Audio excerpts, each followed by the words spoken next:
वीरान हवेली का रहस्य, mystery of the deserted mention. एक शांत, धूल भरी सड़क पर अवनी नाम की एक युवा इतिहासकार एक पुराने गांव की ओर बढ़ रही थी। उसके मन में एक ही विचार था, वीरान हवेली का रहस्य। गांव के किनारे उसे एक बूढ़ा आदमी मिला, हरीश। अवनी ने हवेली के बारे में पूछा और हरीश की आंखों में डर साफ झलक रहा था। वहां मत जाओ बेटी, वो जगह शापित है, उसने फुसफुसाया। अवनी ने हरीश की चेतावनी को नजरअंदाज कर दिया। अगले दिन सूरज ढलने से ठीक पहले वो हवेली के खंडहरों की ओर चल पड़ी। विशाल, टूटी फूटी इमारत की परछाई उस पर पड़ रही थी। अंदर कदम रखते ही हवा में एक अजीब सी ठंडक घुल गई, धूल और सन्नाटा। अवनी ने अपनी टॉर्च चलाई, जिसकी रोशनी में पुराने फर्नीचर और मकड़ी के जाले दिखाई दिए। एक टूटी हुई अलमारी में उसे एक पुरानी डायरी मिली। पन्ने पीले पड़ चुके थे और स्याही फीकी पड़ रही थी। ये हवेली के पिछले मालिक जमींदार प्रताप सिंह की थी। डायरी में प्रताप सिंह ने अपनी बेटी राधिका के अचानक गायब होने का जिक्र किया था। हर रात वो हवेली में अजीब आवाजें सुनता था। वो मुझे बुला रही है, एक पेज पर लिखा था। जैसे ही अवनी ने डायरी बंद की, एक तेज हवा का झोंका आया, जिससे एक दरवाज़ा जोर से बंद हो गया। दूर से एक धीमी उदास धुन सुनाई दी, जैसे कोई लोरी गा रहा हो। अवनी ने हिम्मत जुटाई और आवाज की दिशा में आगे बढ़ी। एक बंद कमरे के दरवाजे से हल्की रोशनी आ रही थी। उसने दरवाज़ा खोला और अंदर झांका। कमरे के बीच में एक पुरानी गुड़िया पड़ी थी, जिसकी आंखें अवनी को घूर रही थीं। गुड़िया के पास ही राधिका का एक पुराना चित्र था, जिसमें वो वही गुड़िया पकड़े हुए थी। अचानक गुड़िया की आंखें चमक उठीं और कमरे में ठंडक और बढ़ गई।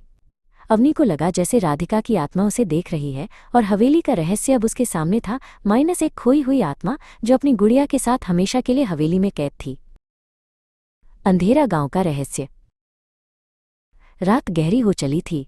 आलोक अपनी कार से एक सुनसान रास्ते पर जा रहा था। अचानक मौसम बिगड़ गया और घनघोर बारिश शुरू हो गई। तेज हवा और बारिश के बीच उसकी कार अचानक रुक गई। इंजन से अजीब सी आवाज आई और फिर सब शांत हो गया। आलोक ने स्टीयरिंग पर सिर रख दिया। वो जानता था कि अब उसे पैदल ही सहारा ढूंढना होगा। दूर एक धुंधली सी रोशनी दिखी, एक पुराना जंग लगा बोर्ड जिस पर लिखा था, अंधेरा गांव। आलोक ने सोचा, शायद वहां कोई मदद मिल जाए। गांव में घुसते ही अजीब सी खामोशी छा गई। कोई आवाज नहीं, कोई इंसान नहीं, सिर्फ घरों की काली परछाइयां और हवा में एक अजीब सी गंध। एक कोने में एक छोटी सी पुरानी झोपड़ी से हल्की रोशनी आ रही थी। आलोक ने हिम्मत करके दरवाज़ा खटखटाया। कुछ देर बाद दरवाज़ा खुला और एक बूढ़ी अम्मा बाहर आईं। अम्मा ने उसे अंदर आने दिया, लेकिन उनकी आवाज़ में एक चेतावनी थी, बेटा रात बहुत भारी है, यहाँ रात के साए घूमते हैं, बाहर मत निकलना। आलोक ने सोने की कोशिश की, लेकिन बाहर से अजीब फुसफुसाहटें आ रही थीं। ऐसा लग रहा था जैसे कोई उसके नाम से बुला रहा हो। उसने खिड़की से बाहर देखा।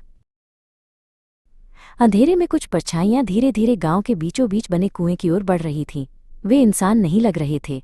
आलोक की उत्सुकता उसके डर पर हावी हो गई। अम्मा की चेतावनी को नजरअंदाज करते हुए आलोक चुपचाप झोपड़ी से बाहर निकला और परछाइयों का पीछा करने लगा।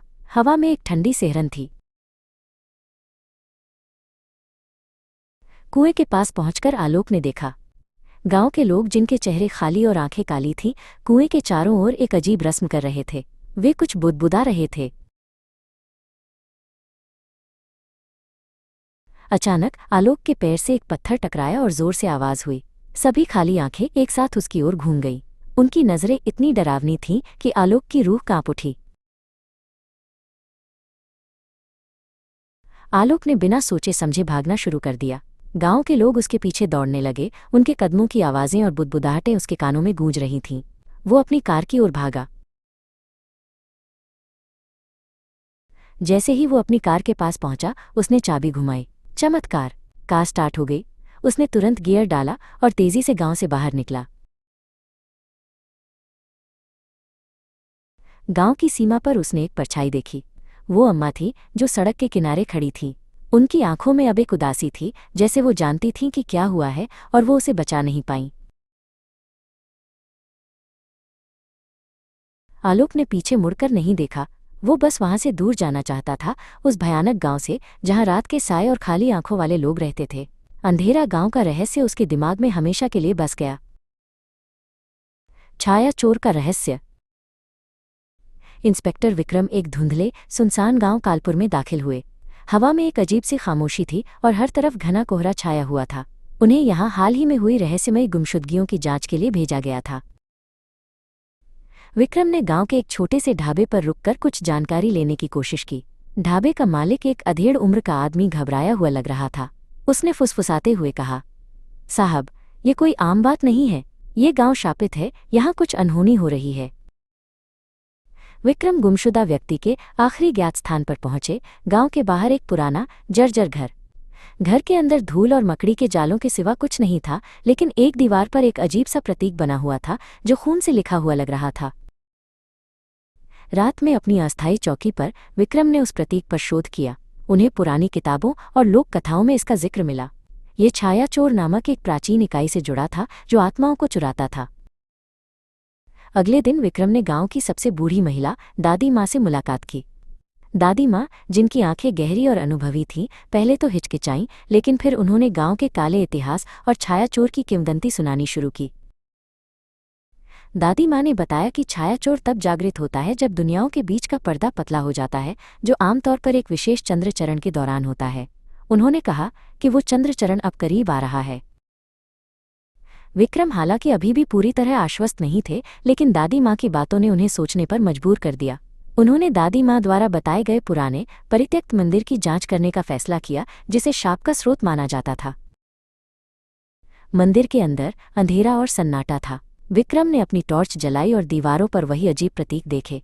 केंद्र में उन्हें एक अजीब धड़कती हुई कलाकृति मिली जो एक काली रोशनी से चमक रही थी। जैसे ही विक्रम ने कलाकृति को छुआ, मंदिर की छायाएं लंबी और अधिक भयावह हो गईं। उन्हें एक ठंडी अदृश्य उपस्थिति महसूस हुई जिसने उनकी रीढ़ में सिहरन पैदा कर दी। अचानक छाया चोर एक विशाल छायादार आकृति के रूप में प्रकट हुआ।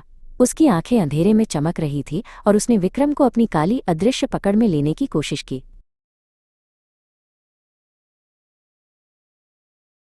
विक्रम ने अपनी हिम्मत जुटाई। उन्हें याद आया कि दादी माँ ने कहा था कि कलाकृति ही शक्ति का स्रोत है। उन्होंने अपनी टॉर्च की रोशनी को कलाकृति पर केंद्रित किया और उसे तोड़ने की कोशिश की, जिससे छायादार आकृति थोड़ी देर के लिए पीछे हट गई। छाया निवास का रहस्य। एक सुनसान रात थी। शहर की हलचल से दूर एक पुरानी हवेली छाया निवास इंतजार कर रही थी। अनीता, जिसकी आंखें उत्सुकता और थोड़ी घबराहट से भरी थीं, अपनी दादी की विरासत संभालने आ रही थी। हवेली के अंदर कदम रखते ही एक ठंडी हवा का झोंका उसे छू गया। धूल और पुरानी यादों की गंध हवा में घुली हुई थी। हर कदम पर लकड़ी की सीढ़ियां चरमराती थीं, जैसे कोई अदृश्य उपस्थिति उसका पीछा कर रही हो। पहली रात अनीता को अजीब आवाजें सुनाई दी, कभी फुसफुसाहट, कभी किसी के चलने की आहट। उसने सोचा शायद ये सिर्फ हवा है या पुरानी इमारत की आवाजें, पर दिल में एक अजीब सी बेचैनी थी। अगले दिन उसने हवेली का मुआयना करना शुरू किया। एक बंद कमरे के दरवाजे पर उसकी नज़र पड़ी। जंग लगी कुंडी और उस पर एक पुराना मुरझाया हुआ फूल, जैसे कोई इसे सालों से छूने से डरता हो। गांव में उसने किशन चाचा से मुलाकात की, जो हवेली के इतिहास के बारे में जानते थे। बेटी, वो हवेली, वहां एक दुखद कहानी छिपी है, किशन चाचा ने गहरी सांस लेते हुए कहा। किशन चाचा ने बताया कि सालों पहले हवेली में मीरा नाम की एक महिला रहती थी। वो बहुत खुशमिजाज थी, लेकिन एक दिन अचानक गायब हो गई। कुछ कहते हैं उसे किसी ने मार डाला, कुछ कहते हैं वो खुद ही चली गई। अनीता हवेली लौट आई। किशन चाचा की बातें उसके दिमाग में गूंज रही थीं। मीरा, वो बंद कमरा, कहीं कोई संबंध तो नहीं? उसने उस बंद कमरे को खोलने का फैसला किया। कुंडी चरमराते हुए खुली। कमरे के अंदर सन्नाटा था, लेकिन हवा में एक अजीब सी उदासी थी। एक कोने में एक पुराना संदूक पड़ा था। अनीता ने उसे खोला और अंदर उसे एक डायरी मिली। डायरी मीरा की थी। उसमें उसने अपने प्यार, अपनी खुशियों और फिर अपने अकेलेपन का जिक्र किया था। उसने लिखा था कि उसे हवेली में कैद कर दिया गया था क्योंकि वो किसी ऐसे सच को जान गई थी जिसे कोई और नहीं जानना चाहता था। डायरी का आखिरी पन्ना फटा हुआ था, लेकिन उसमें एक धुंधली तस्वीर थी, एक आदमी की जिसकी आंखें क्रूरता से भरी थीं, और उसके नीचे एक नाम लिखा था, -राघव, वही नाम जो अनीता की दादी के पुराने पत्रों में था। तभी कमरे की हवा ठंडी हो गई। एक अदृश्य शक्ति ने डायरी को उसके हाथ से छीन लिया और उसे हवा में उछाल दिया। मीरा की आत्मा अब शांत नहीं थी। वो चाहती थी कि अनीता सच जाने, लेकिन साथ ही वो उस सच से जुड़ी पीड़ा को भी महसूस कर रही थी। अनीता ने समझा, मीरा को न्याय चाहिए था। राघव, जिसने उसे धोखा दिया और कैद किया था, वो अनीता की दादी का भाई था। ये एक पारिवारिक रहस्य था जो पीढ़ियों से दबा हुआ था। अनीता ने प्रण लिया कि वो मीरा को शांति दिलाएगी।